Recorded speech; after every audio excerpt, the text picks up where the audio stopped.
Hello అండి. ఈరోజు మా బాబుకి చెవులు కుట్టిద్దామని చెప్పి చిన్న మామయ్య గారు వాళ్ళ ఇంటికి వెళ్ళారు. అత్తయ్య గారు తీసుకొని వెళ్తున్నారు బాబుని. చిన్నోడు వచ్చి చాక్ పీస్ పడేసుకున్నాడు దారిలోని. మళ్ళీ చాక్ పీస్ కోసం మళ్ళీ వెనక్కి తిరిగి వెళ్ళి చాక్ పీస్ తీసుకొని వస్తున్నారు.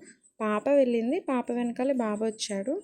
అప్పటికి మామయ్య గారు, జావగారు చెవులు కుట్టడానికి జావగారు చెవులు ఇవి అన్నీ రెడీగా పెట్టుకొని కూర్చున్నారు. వాడికి అర్థమైపోయింది. ఏడుస్తున్నాడు. స్టార్ట్ చేశాడు ఏడవడం.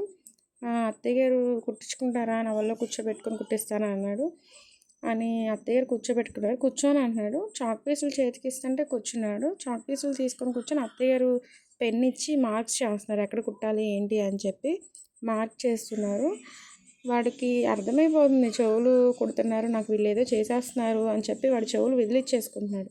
అయినా సరే కుట్టించుకొని వాడిని ఆదమరిపించి చెవులు కుట్టిస్తున్నాము. మామయ్య గారు చూస్తున్నారు చెవులు మార్కులు సరిగ్గా ఉన్నాయా లేదా అని చెప్పి. మామయ్య గారు చూస్తూ కూడా వాడైనా ఏడుస్తున్నాడు. అర్థమైపోయింది చెవులు కుట్టేస్తున్నారు, నాకు వీళ్ళు ఏదో చేసేస్తున్నారు, అలాగే చూస్తున్నారు అందరు నా వైపు అని చెప్పి వాడికి ఏడుపు వచ్చేసి ఏడుస్తున్నాడు. మామయ్య గారు చూస్తూ కొంతసేపు అట్లా ఉన్నారు.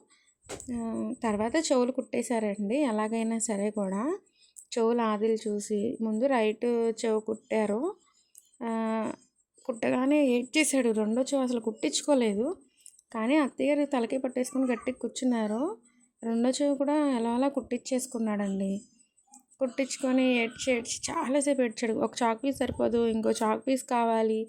ఊరికే ఆడుకుంటాడనమాట చాక్ పీస్ తోటి. పిల్లలు ఉంటే ఆడుకుంటారు కదండి. అలా ఎలా అయినా కుట్టేశారు. ఏడుస్తుంటే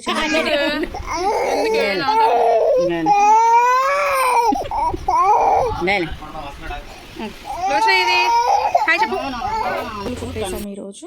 నచ్చితే షేర్ చేసి లైక్ చేయండి. Thank you.